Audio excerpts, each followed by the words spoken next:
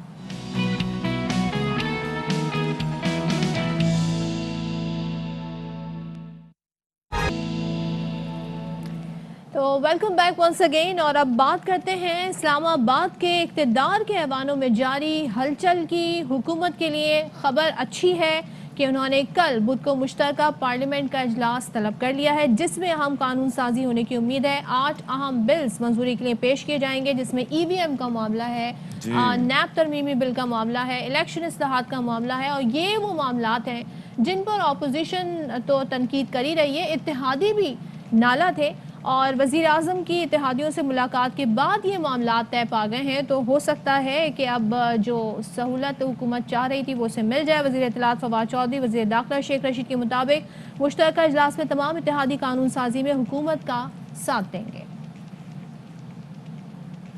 اچھا جی، تو اس کے علاوہ قاف لیگ کی جانب سے بھی جو کنسرنز اس سے پہلے شو کیے جا رہے تھے، اب انہوں نے ساتھ دینے کا فیصلہ کیا اس قانون سازی میں، اور بونس صلاحی کا اس موقع پر کہنا تھا کہ قاف لیگ پارلیمان کے مشترکہ اجلاس میں قانون سازی کو سپورٹ کرے گی، اور یہ وہ موقع ہوتا ہے جب کچھ لو اور کچھ دو کی بنیاد پر معاملات طے کیے جاتے ہیں۔ عموماً اس طرح کی روایت رہی ہے، اس دفعہ ہو سکتا ہے کچھ مختلف ہو۔ بعض اوقات یہ ہوتا ہے کہ جو اپوزیشن ہے اس کو وزیر اعظم کی ایک نگاہ کرم کی ضرورت ہوتی ہے کہ وزیر اعظم صاحب ویسے خاصے مصروف آدمی ہیں، اتنا وقت نہیں دے پاتے، لیکن ایسے میں جب کنسرنز پیش کیے جاتے ہیں اور ایسے کروشل سٹیج پہ جب ایک طرح سے اگر پارلیمنٹ کا مشترکہ اجلاس میں ان کو ڈس اپروول ملتا تو پھر بات یہ تھی کہ بڑی سبکی کا سامنا کرنا پڑتا۔ تو یہ چلیں اچھی بات ہے کہ پارلیمان کا مشترکہ اجلاس ہوتا ہے، اور اب دیکھنا یہ ہے کہ اس پر کیا ہوتا ہے۔ بالکل، پارلیمنٹ کا جو مشترکہ اجلاس ہے وہ بدھ کے دن طلب کیا جائے گا، اور انشاءاللہ تعالیٰ یہ جو سارا الیکٹورل ریفارمز کے بل ہیں یہ وہاں پہ جائیں گے، اور تمام اتحادی ان کے پیچھے کھڑے ہیں۔ یہ سارے لوگ اس بات پہ اتفاق کر رہے ہیں کہ بدھ کے دن پارلیمانی جوائنٹ سیشن ہوگا، اور جس میں کہ یہ سارے اے وی ایم کی مشین بھی اور وہ ووٹ جو انٹرنیشنل 90 لاکھ ہمارا اوورسیز پاکستانیز کا ووٹ ہے، آن لائن ووٹنگ، دونوں پہ اتفاق رائے۔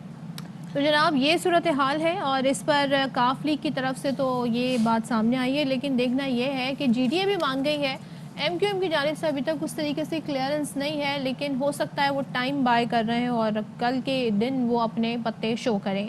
تو اسی پر بات کرنے کے لیے ہمارے ساتھ موجود ہیں نون لیگی رہنما طلال چودھری، ان سے بات کرتے ہیں، پوچھتے ہیں کہ وہ کیسے ساری صورتحال کو دیکھ رہے ہیں۔ بہت شکریہ طلال چودھری صاحب وقت دینے کے لیے۔ بتائیے گا قانون سازی اور نئے بلز کی منظوری کے حوالے سے اب یہ طے ہو گیا ہے کہ کل اجلاس ہو رہا ہے، پی ڈی ایم اور نون لیگ کی حکمت عملی کیا ہوگی پھر کل؟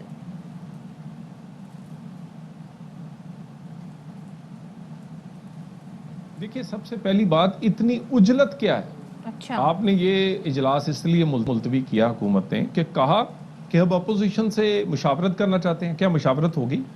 اور اس کے بعد اجلاس آپ کو 20 نومبر سے پہلے کرنے کی، 19 نومبر سے پہلے کرنے کی ضرورت کیا ہے؟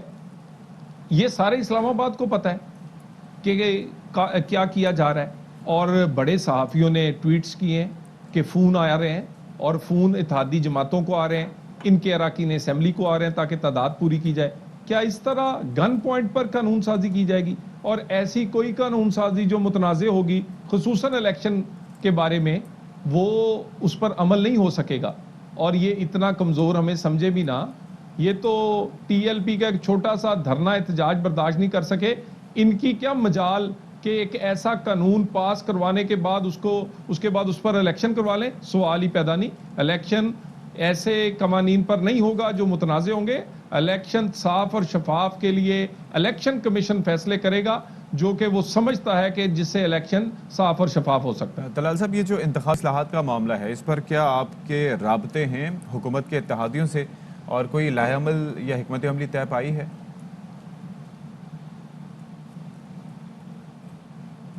دیکھیے، آپ کا موقف تمام جماعتوں کا آپ نے کچھ دن پہلے سن لیا تھا، اور اب راتوں رات تو موقف نہیں بدل سکتے.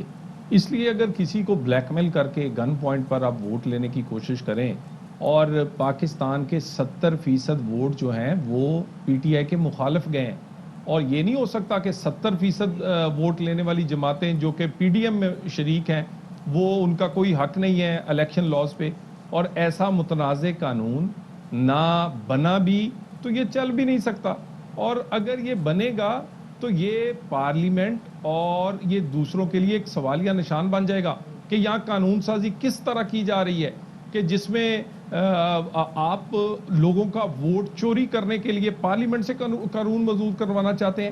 سو یہ باقی ہمارے رابطے تمام جماعتوں سے ہیں، اور انشاءاللہ تعالیٰ پورا رزسٹ کریں گے، اور پتہ چلے گا کہ ہم نے عوامی جو رائے ہے اور ووٹ کا جو تحفظ ہے، ووٹ کی جو عزت ہے، اس کا پورا دفاع کیا ہے. اچھا، لیکن طلال یہ بتائیں کہ جو پارلیمنٹ کا جو اجلاس ہوا تھا، جس میں حکومت کو کامیابی نہیں ہو سکی تھی، اس لیے مشترکہ اجلاس میں یہ تمام بلز لائے جا رہے ہیں، رابطہ ہوا ہے شہباز شریف بلاول بھٹو کا، تو کیا اپوزیشن اس بار اتفاق رائے سے ایک پیج پر ہے؟ مشترکہ اپوزیشن ہے، حکومت کی تو بات کی جا رہی ہے کہ بھائی اتحادیوں کو بنا رہے ہیں، آپ لوگ مان گئے اس تمام تر صورتحال پر ایک پیج پر ہیں آج؟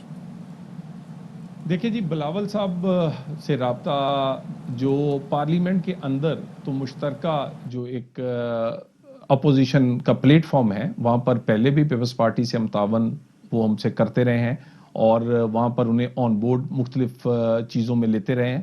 ہم تو سمجھتے تھے، اور ہم آج بھی سمجھتے ہیں، اور میرا خیال ہے پیپلز پارٹی میں بھی یہ سوچ شاید دوبارہ بیدار ہوئی ہوگی کہ اصل جو اپوزیشن ہے وہ پی ڈی ایم ہے. سو اگر پیپلز پارٹی اپوزیشن ہے تو اسے پی ڈی ایم سے ملنا ہوگا، اور یہی عوامی جو خیالات ہیں اس کی ترجمانی ہے.